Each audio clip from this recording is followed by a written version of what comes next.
Surang realita piye lho? Mosok sekarang ame botol nongkrek. Bayangno bayangno. Ora lho, iki kene nyawang sirahe mondol kok modele piye sing gorek iku model. Piye piye. Apa Apa iki?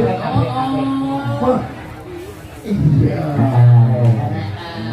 Oh, tinggal mungkin sebelumnya apa kan? Kurang jalan. Kurang jalan. Malah kayak situ. Nanti to, lek banyak iki, wayah iki sing kene iki dipacai, sing kuwi iki dipacai. Lah, malah pikir-pikir praimu apik sing iki, madu bareng. Iki kok Bang? Jangan. Cangkeme loro. Wes tak ya iki apa? Wong kok Nggih, sugeng dalu. Bapak dalan, sugeng dalu. Nggih, jenengan paring asma Bapak sinten? Nggih, niki saking ngetan kula Edi Darsono. Nggih, jadi tepakan kula niken, Pak. Nggih. Telepon. Mau gambari lagi mas. Oh ngelak. Cangkeme ngelak. jare ngelak ngono lho. Bapak Leteng. Nggih. Bener. Lah niki Bapak sinten, Pak? Dityo. Napa? Radityo. Raditya. Nggih, derek pitepangan kula niken salindri nggih, Bapak. Kula derek ajar, kula teng mriki tasih belajar nggih, Bapak. Menawi kula tasih belajar nginden, menawi kula enten landung-landune kula nyuwun pangapunten nggih, Bapak. Ampun didungani nggih, Bapak. Mas Raditya nggih. Pangestunipun Bapak Klanteng. Ya. Asli mboten kepanggih Iya. Tahu kepada kau? Tahu kan? Tahu tak terus? Karena bukan lah. Iki nyapa? Aku ini bapak mau kuenak. Ini pas sawang ae. Kari dhewe kok ngomong kok. Lah nyapa? Wong niken ki omongan karo dalang kok kowe goleki ada wedak. Nyela-nyela lho iki. Ora kok nyela-nyela wong kenalan iki biasa ya memang. Yo kok anggo ngene. Kudune ora mundur. Kudune aja mundur wong aku iki. Lah piye nek kenalan? Yo kudune maju to. Contoh.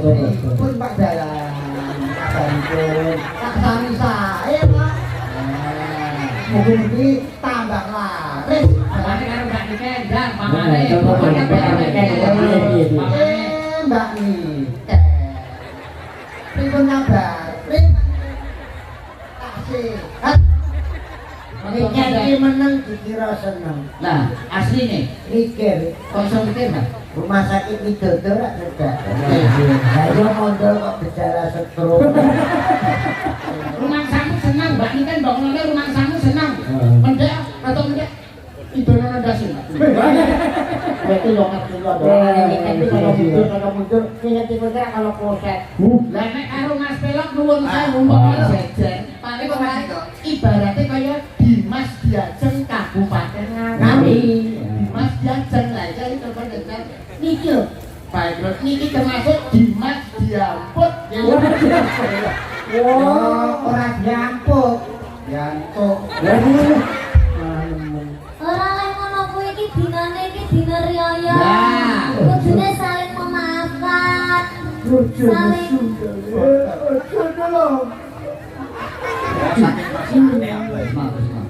Ucapan jaget-jaget ngapa mau kami. Ucapan jaget-jaget tinggal kalah-kalahan. Aku tinggal Pak Ibu Nuraini. Kalau koyo nangis kene iki melas kok. Aku nangis apa nangisi kowe yo. Lah nangis sinten? Pak Gambel pas satu dino. Ayo nyanyi ya. Nebak, Nah, iki apa? nebak. Ini sini lagu-lagu. Wah. Oke. Wah, ya iki nyanyi iki bae lah. Apa? Ayo, aku kini kini gandrung sopo ceritane. Yo, lah nek diantara wong papat iki sing gene dhewe. Aku wis kowe rasa. Iki to. Aja golek cowok ganteng-ganteng nglarang.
Alhamdulillah, Cuk. Kita tanpa latihan dadi. Raya. Mas Gareng. Pengiklan urip tentang upami kalian ingkang songso agung Kadipaten Ngawi. Ya, Pak. Sedherekipun Bapak Onyan Mahartono. Kalian Bapak Dwi Yanto Dastika Dimas Antok minangka Bupati kalian Wakil Bupati wonten Kadipaten Ngawi. Bener. Nggih. Natalipun dalu menika kupatan sareken jenengan panjenenganipun kalian sedaya warga ing Kadipaten Ngawi. Ya. Wah. Yang ngono iki acarane kupatan ya. Kupatan kuwi halal bihalal. Piye? Halal bihalal. Halal bihalal. Acarane halal bihalal. Oh, coba saiki aku tak takon karo kowe to. Kajenengan napa? Sing diarani halal iki. Ngeten nggih. Nggih. Niki nggih manut kadewatan kula ngaten nggih mawon. Mengke kesan digenane enten sing luwih pono. Nek halal niku sak kertos kula niku nggih sah resmi utawa entuk wonten mawon gampangane. Halal iki sah resmi oleh. Nggih. Oh, Lah kok terus halal itu? halal bihalal kuwi kok sing tekse entuk padha entuke. Ngono. Oh. Jadi tegese padha entuke. Heeh. Nek aku entuk, kowe yo entuk ngono. Apa sebabnya halal bihalal kok identik karo lebaran? Ya. Ngapura ngapura. Sak ngerti kula, entuk sing paling apik iku entuk pangapura. Wah, bener to ya. Entuk napa-napa iku sing paling apik tumrap kula iku entuk pangapura. Dadi sing njaluk ngapura yo halal, sing ngapura yo halal. Dadi halal bihalal. Nah, ya. Ya kaya ngono genah nek ngono genah. Aku ki bola-bali krungu tembung halal bihalal, halal bihalal. Kuwi tegese apa ngono aku ki? Ya rendang. Nek jane nek ngapura-ngapuran ku rasane tadi bojo, Mas. Oh, ngono. Rumangsa salah yo ndang njaluk ngapura. Lah sing rumangsa bener yo ndang cepet-cepet nek mariki pangapura. Ya. Mulaiipun alhamdulillah dalu digelar ringgit kados dari dadi utawa semanten. Wah, iya. Tak telu. Ora kesadaran iki yo metah nang kene. Wah, iya. Ora enek kok tunggu latihan loro topi. Ya. Muhammad dinamakan tanpa naskah. Tanpa naskah nyatane ya dadi ora ketampuh. Ya tunjukne kok pengurusnya anyar. Lah, pengurusannya Oh ano, Sanyarno berpelantikan kok. Weh, siapa pengurus itu, Pak? ya ora tak disebutin, bebek disebutin. Wis disebut ki pas pratik. Kongko kami srono niki abdi kula, anak-anak kula, putu-putu kula. Pepati Ngawi iso manunggal dadi iki kaya biyen. Amin. Awake dhewe iki aku dadi wong tuwa ya, Dan gitu. Awake dhewe iki arep ngopo to? Upama laris wis piyen-piyen nyatane aku ya ora laris. Salah Jangan. Anu, Truk. Aku arep badan sik karo Kang Petro karo Gareng. Iya. Pasana lebaran itu. Badan sik aku ning kene lak paling nom aku rong kober sowan di dalem sampean. Karo Kang Gareng. Yo sepira gedene rupaku Truk karo Kang Gareng. Ya, ora bakal wong tuwa ya kek lupute. Dadi dununge bener iku ora ning wong tuwa, dununge salah iku ora mesti ning wong enom. Tak ngono. Ning ya kuwi kok piye Kang Gareng? Nek kowe njaluk ngapura ning nggonku ya jabres suwe-suwe. Loh, lha ngapa lho? Lah sing mbok inget iki nggon sae kene kirane apa-apa ae. Ngerti dhewe adine iki ora patek gogel duit ya gelem kene kowe. Nggih, Pak Kurmatan Agung kula tumrap kula panjenengan magare karo begini ana anakku nduk niken Kalinti. Ana guruku yo bapakku abadi Bahagiron. Kono dulurku Mas Widya iki kepareng mrene. Nyatane iki karo Abah Sakiran ya diampili kelire kan. Ayo to. Wis ta pokoknya butuh apa-apa ki sok ana bae wis ta tenan. Alah tur to ben iki mbok diakoni mbok ora wong-wong semilibane kebayang alun iki dicek mau ngabahi karo niken. Wah iya. Kula awake dhewe iki gablak kapan ya? Mane buri kan adang wis mangkane partai tambahan ya. Apa? Gagal kok semangat iki kowe ijen kene kok ora apa-apa ngono tak aduh. Tak kok Mbak Iken ya. Kanggo ndereke anu apa kuwi sadurunge ngaturi Mas Yuda iku sing diatur enggak Mas Yuda dhisik. Oh, Mas Yuda dhisik. Dadi mergo apa ibaratnya itu tuan rumah. ya, bener. Sadurunge ngaturi Mas Yuda yo coba ngaturke lagu wajib yen pas lebaran ngene iki.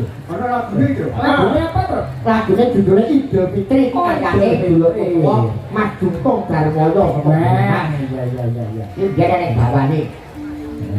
Nek bawane, yen bawane Mas Juntung gawane iki pangkur, nek guruku Suwardi Haji Mantep Sudarsono yo gawe dawa bawane dandang gula.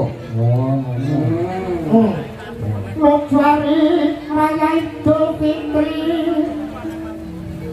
umat Islam rampungan ibadah poso sasi suwene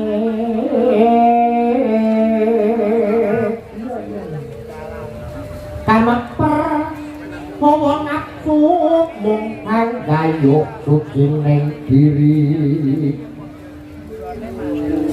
tetapi ukun Islam bagi merimbang aku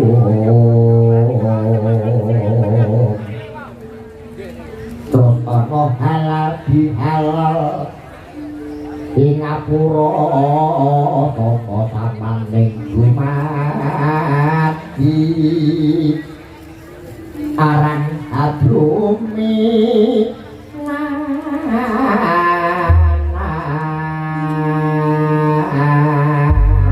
Kuwi bawane sing kereta.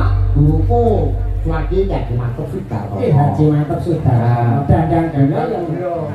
Terus lagune iki sing kereta Mas Juntung Darmoyo. Pokoke barang goro sing kepan megah ning 6 ana Mbah Uun, ana Nduk Tuti, ana Nduk Rizki, ana Nduk Iya, ana Cokro Sadene Diari. warga. Ana Wanda, Warung. Yo, wah makan wae. Marung. Yo, kabeh diatur jumeneng. Ya, Mas jumeneng. Idul Fitri dereke Mas Yuda karo Mas Pondo yo.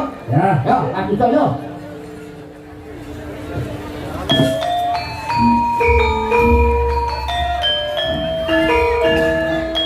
Ya.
Wilujeng dalu Mas Petruk, Mas Gareng, Mas Gagong. Mas Mondal. Wilujeng dalu Mas Petruk, Mas Gareng, Mas Gagong. Ya alhamdulillah wa syukurillah dalu punika wah hebat luar biasa. Wah, Banyak regeng masyarakat Ngawi dalu punika tumplek blek wonten ing alun-alun. Sore wau panitia bingung Mas. Sebabe Perkara mendung uleng-uleng niku panitia bingung. Untung kok enten kula. Langsung panitia kula telepon, Mas, sampean siapne uyah kula ngoten. Uyah. Masa ini uyah tok. Terus nek enten nggih tempe tahu sak lontonge. Terus apa? Yo luwe Mas. tak kira nek arep nerang udan ya Pak. Lah nerang udan nek pas posisi luwe yo konsentrasi kan gak iso. Kowe dong ngeli-ngeli bare pelok lho. Pripun? Pelok dadi mater dene gak banjur. Nggih niku Mas. Takut golek ulah yo golek tenang. Iki asline perkara meriah malam hari ini iki mboten napa-napa. Bape. Suasana bisa seterang malam hari ini. Iki mergo dalu punika wonten dagelan sing rupanipun kaya tok bakal menika. Kaya kok bakal lho. Lah kowe iki Sok bakal ki ndoke siji kok. lan ndokmu Loro. Wah. ngaturaken nuwun sewu Mas. Nggih. Ulan ingkang becik, ulan ingkang sae, kula ngaturaken minal aidin wal faidin. Mohon maaf lahir batin. Tamanipun sedaya para warga masyarakat Ngawi, Pak Bupati, Pak Wakil Bupati, jajaran Bapak OPD sedayanipun, Pak Camat, Pak Lurah lan sedayanipun mesti kathah lepat mugi lebur wonten ing dinten riyadin punika. Amin, amin, amin. Oh, Mas Belok katur napa? Ngaturke apa Mas Belok? Sanganten ugi kula Mas Petruk, Mas Nggih. Gareng, Mas Gagong. Derek bebingan ngaturaken sugeng riyadi minal aidin wal faidin, mohon maaf lahir dan batin. Derek awal bialal kalian Bapak Bupati saha staf-stafipun ugi warga Ngawi sedaya. Nggih. Ayo mondho kan ngatur napa? Kowe ngatur dhewe kok diaturne. Yo ngatur dhewe diaturne kok. Kok menawa terus ana sing makili Nah. kok kabeh sapa. Lah kok wakili kok piye? Ora ono dhewe. Iki do cedak-cedak cuwil iki lho. Nggih. Kula tak kandha. Nggih, kula tak kandha ngaturaken padha kali kathah iki. Ora apa to? Kok padha karo tatah, lha kowe iki iso mrekrek ngono lho, duwe pikiran dhewe ngono lho. Kowe iki ngucapne apa ngono kok iso kaya kalau tinggal itu Bapak Ibu mohon maaf lahiran batin sepinten agenge ngono kae lho. Kowe iki dhewe inisiatif dhewe. Aja kok teruke kancane kula ngaturaken minal aidin wal faidin, mohon maaf lahir dan batin sepinten agenge badan kula. Alah, sepinten agenge. Sepinten agenge kaluputan kula kok agenge badan kula lho. Niru balane nek. Nggih, sepinten agenge kaluputan kula nyuwun pangapunten ing dinten riyaya menika. Amin. Nggih. Wis ta. Wis aku ya ngapalin kok kok kricok ngono kok. Lho karepku ki ya mbok yo tambahi sithik omonge supaya masyarakat Ngawi ben piye ngono kok. Yo ben ngono ae. Karepku lagu pancen Ngawi iki ben maju lho dikapakne. Disuruh.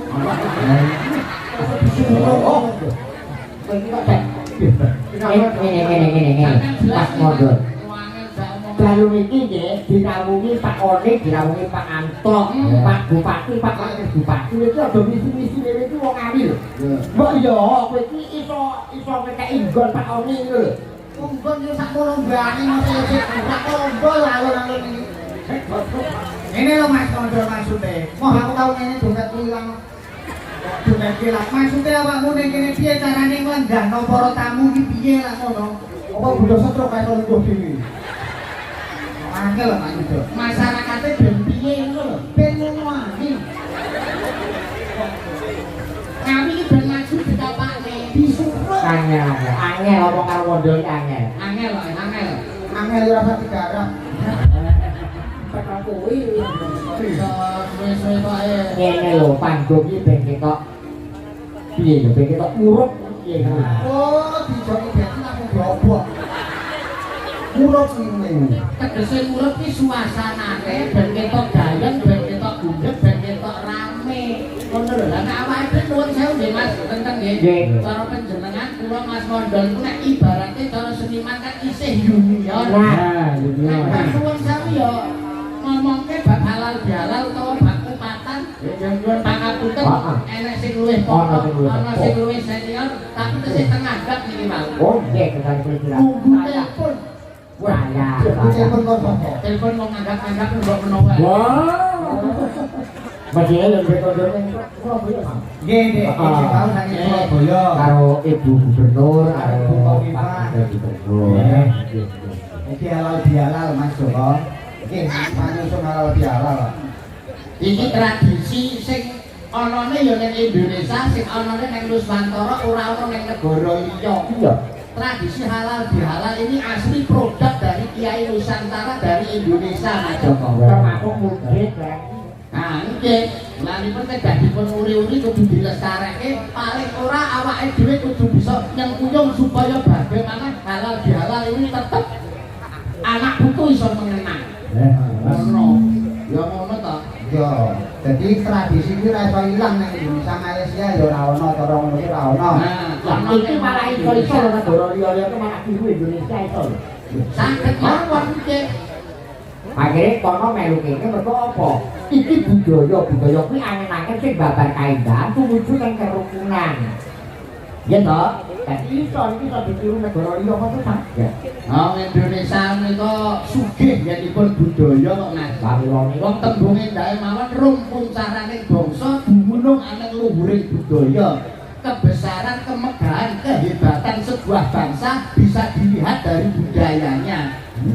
Indonesia itu sugih nggone budaya, mulai saka Aceh nganti Papua, saka Sabang Merauke, Pulau Myanmar sampai Pulau Rote, kuwi sugih nggone budaya. Ning sakala mangsane enten sing wong nggone dhewe iki sok lali teng budayane dhewe. Kalau mangsane wonten wong karo budayane dhewe ora ngerti. Wayang ora ngerti. Budaya kerawitan ora ngerti. Malah wong maca praja niku mangke sing seneng. Dhewe iku karo maca bodho ya rek. Iya. Nah ini berarti tugasnya penjenengan lan kula bagaimana menyampaikan kepada anak cucu generasi muda supaya tresno wonten ing budaya. Nggih. Nah. Nyatane Mas Pondol niku sakniki wis dadi guru pengrawit. Nah, pripun Masa lah lomba kerawitan? Jarene. Lomba kerawitan ten pendopo penting. Lho, Nomor 3 Mas. nomor 3. Pesertane piro? Pesertane 3. Wah, berarti yo Wah. Tapi kan melu apa melu ambil. wong melu uri-uri budaya. nek perkara murid-murid iku jane tugase kabeh. Nggih. Nggih. Pemerintah yo migatekke, senimane yo kudu kreatif, masyarakate mendukung. Nah, Dadi pemerintah gatekke, nek senimane mung ora iso kreatif meneng bae ya gunane apa? Ora ngoten. Lah senimane kreatif pemerintah yo memperhatikan tenan, nek masyarakat ora mendukung ki ora iso berkembang. wes ngono ya, Bro. gayung bersambut antara pemerintah dan seniman harus bisa jadi satu memajukan seni dan budaya. Nggih. Rasane sih proses mutualisme ngono kae ya, Bro. Iya Mas Biro. Oh, ngoten nek perkawis tradisi budaya niki wonten sing luwih pono, luwih paham luwih babagan budaya. Sapa? Ya, Bapak HM Haji Muhammad Sabirun. Oh, Haji Muhammad Sakidul. Haji Muhammad Sarini. Haji Muhammad Sakirun. bener Pak. Diaturi minggah. Oh ya, Oh, nggih, yo diaturi tidak berarti apa? Nggih. Ada mataraman to.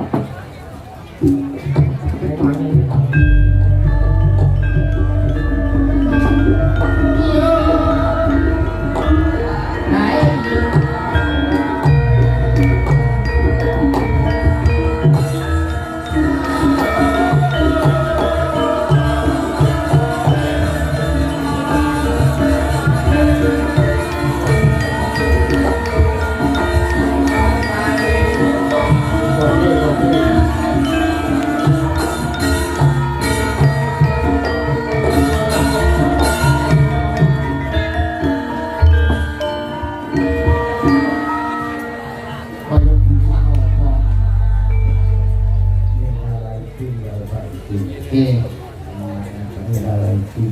Nggih, Pak. Kaya kancane lho kuwi ya makhluk umat lho niku. Sapa? Wong. Tapi belum dadi gitu lho. Raine kaya lecet. Menai tinggal Pak. Menai tinggal Pak. Nggih, sami-sami Pak. Ketemu. Kaya bisa apa? Kembang pari Apa, Pak? wohe tandur wong sak ngawi panjang umur. Amin. Kembang pari diwadahi tampah masone ridho barokah. Amin. Neng Surabaya Nggih. tuku cengkeh Apa, Bro? masantok duwe akeh. Amin. Tuku klopo Nggih. dicampur manggis Artinya yuda saya laris. amin. Tuku rokok Nggih. wadahi campuri cengkeh Apa, Pak? pelok rezekine akeh. Amin. Amin. Amin. Ya alhamdulillah. Alhamdulillah. Nggih, nggih, nggih, nggih, nggih. Ngono. Wong iku kudu bersyukur Pak. Situasi kondisi apapun. Aku lho. Bayangke lho. Wis aku wae parikan kene wae parikan aku. Sapa? Aku Cek apa? Dewi. Maksudmu niku piye? Kalau tikene parikan. Parikan. No. Pelok yo diwehi parikan. Dol ki akeh. Ya umpamane nggih jeneng dodol diwadahi sampah, hukum anak pondok Husnul Khotimah. Amin. Amin. Amin. Amin. Wes lho. Padha iki gak mau mati sampeanku. Sabar. Jenang dobel. Dodol. Dodol. Kok senang dodol Rupane pripun? ketemu kanca nek gak rokokan. Alah, kecut. Iya. Aku nek ngomong. Ya nuwun sewu Mas Dalam. Nggih, bagus. Wangen aku karo alun-alun ngawi. Aku nggih, Pak. Suwi lah kita. Aku lagi eruh iki nek yuda ya gak lucu. Mondo ya gak lucu, kirun gak lucu. Dek tau ngarepe gareng Pacitan. Lucu. Lucu. Gak. Oh, diantoi karepe piye? Waduh. Gila cedak akeh ngimpor kok Pacitan. Rokok moro-moro takok. Wedang ngawe kadang. Lepek diselek nang epek-epek. Betul.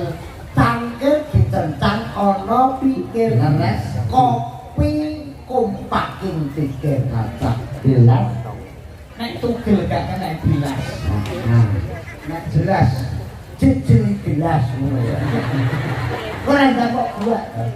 Lang kayak di melok. Ora ngono modele wong payu. Seger kene ikan salindri barang ya ta. Nggih. Elok kene. Nggih. Ngomong-ngomongan kene ra ya ta. Nggih. Iku aku cek ro ngadah iki. Wah, Karo panitia. Pirang-pirang slot. Lah kan dalange balang rokok. Ngarai dhewe nek wong urip iki nggih rukun karo kanca kita. kok cerak agawe bilang. Rukun agawe sakono. Menjaga kesatuan dan persatuan. Ngapa kok? Nggih. Ya, rokok iki ngono lah opo-opo iki. Nduk rukun aja padha kroyokan. Menjaga persatuan Dan kesatuan ngakep padha sedhek piye rokok iki nek kaya panitia sah sapa meneh Kabupaten Ngawi sah kanggo sapa ae Betul. dalan-dalan wis halus iki masalah iki ya sembarang apa? Iki lho apa? Iki lho apa? Iki kita diwalik. Lah aku pengen roh raimu ngono. Masa kok tangkem malah. Sampai iya. Ikan barang bangsa. Sing diteni iki lah iki putuku wedok. Lah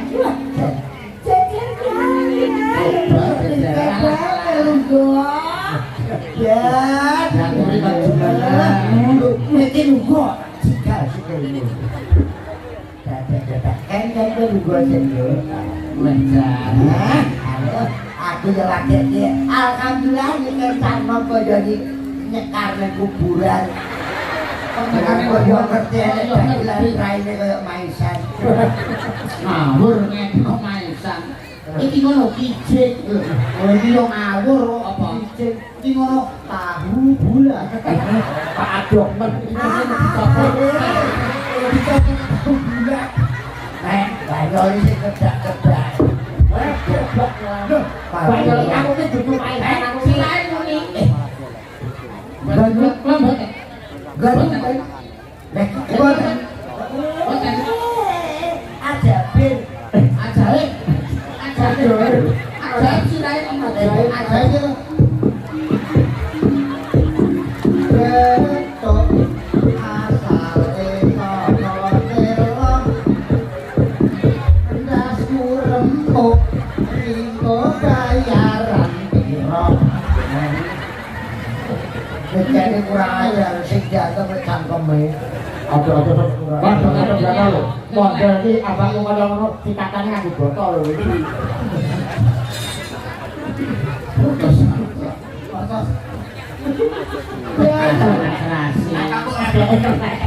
Duh, ra tau wong iki to, Nduk. Iki anakku kabeh. Wong biyen iki urung ana sampo. Nggih. Kuwi nek kramas kanggo merang dibong. Nggih. Nah, nek sikatan kuwi urung enek order urung apa, sok-sok areng. Nah, terus kanggo botol dilebute nggo botol untune. Nah, Lah tangga kuwi tak nongkrek. Itu sikatan. Wah, wong banyak iki kok sing kurang realitasi lho. Mosok sekarang ame botol nongkrek. Bayangno. Kurang lho. Iki kan nyawang sirahe mondol ora model piye kan goreng iki mau dina. Piye. Apa-apa. Apa iki? Oh, iya. Oh, tinggal mungkin iso banyak. Apa kan? Kurang janek. Kurang janek. Malah koyo situ. Nanti to, lek banyak iki, maya iki sing kene iki dipacai, sing kuwi iki ya dipacai. Nah, malah pikir praimu apik sing iki, madu bareng iki. Iki kok Bang? Jangan. Iya. Cangkeme loro. Wes tak ya iki apa?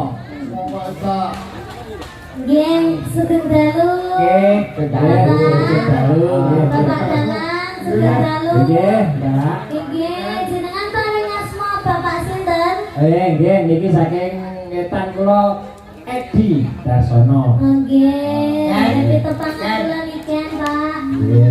Telengen. Mau gambari lagi Mas. Oh ngelak. Cangkeme iki ngelak. jare ngelak ngono lho. Nggih. Bapak Klenteng. Nggih. Bener. Lah niki Bapak sinten, Pak? Dityo. Radityo. Napa? Radityo. Raditya, nggih, derek pitepangan kula niken salindri nggih Bapak. Kula derek ajar, kula teng mriki tasih belajar nggih Bapak. Menawi kula tasih belajar nginden, menawi kula enten landep-landune kula nyuwun pangapunten nggih Bapak. Ampun didungani nggih Bapak. Mas Raditya nggih. Pangestunipun Bapak Klenteng. Iya. Kuwi mboten kepanggih jeneng. Iya. Bapak. Tahu ke Bapak to? Tahu kan? Tahu tak, Bro? Karena Bolak-balik, bukan Bapak. ya. Iki nyapa kok. Iki nyapa. Ayo coba kok kowe ngono. Ini pas sawang ae. Kari dhewe kok ngentut kok. Lah nyapa nyapa. Wong iki omongan karo dalang kok kowe goleki ada wedak. Kan nyelo-nyelo lho iki. Ora kok nyelon-nyelon wong kenalan iki biasa ya memang. Yo kok anggo ngene. Kudune ora mundur. Kudune aja mundur wong aku iki. Lah piye nek kenalan? Yo kudune maju kok. Contoh. Pun Pak Dalang. Sampun. Tak sami sae, Pak. Mugi-mugi tambah laris. Abane karo Mbak Nikendang, Nah, pamane. coba Mbak Nike. Pripun kabar? Kasih. Nike iki meneng dikira seneng. Lah, asline Mikir kok iso mikir, Mas? rumah sakit Widodo rak cerdak. Ayo mondol kok gejala stroke. Rumah samu senang, Mbak Niken bangunane rumah samu senang. Mendek atau mendek idono ndasin. Berarti lo ngerti lo doang. Ini kalau mundur, ingat kalau proses. Lah nek karo Mas Pelok nuwun sewu mbok jejer. Paling kok ibaratnya kaya Dimas Diajeng Kabupaten Ngawi. Dimas Diajeng lah iki coba dengar. Niki lho. Baik lho, niki termasuk Dimas Diamput. Ora diampuk. Diampuk. Ora lek ngono kuwi iki dinane iki dina riyaya. Lah. Kudune saling memaafkan. Saling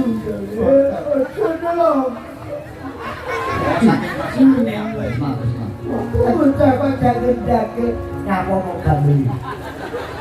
Ucapa jaget-jaget tinggo kalah-kalahan. Aku tinggal Pak Doni Raini. Kalau nganu koyo nangis kene iki melas kok. Aku nangis apa nangisi kowe yo. Lah nangis sinten? Pak Gambel pas 1 dino. Ayo, nyanyi ya. Nebak, Nah, iki apa? nebak. Ini sini lagu-lagu. Wah. Oke. Wah, ya iki nyanyi iki bae lah. Apa? Ayo, aku ki ning kene gandrung sapa ceritane. Lho, lah nek di antara wong papat iki sing ngene dhewe. Aku wis kowe rasa. Iki kok Ojo golek cowok ganteng-ganteng nglarang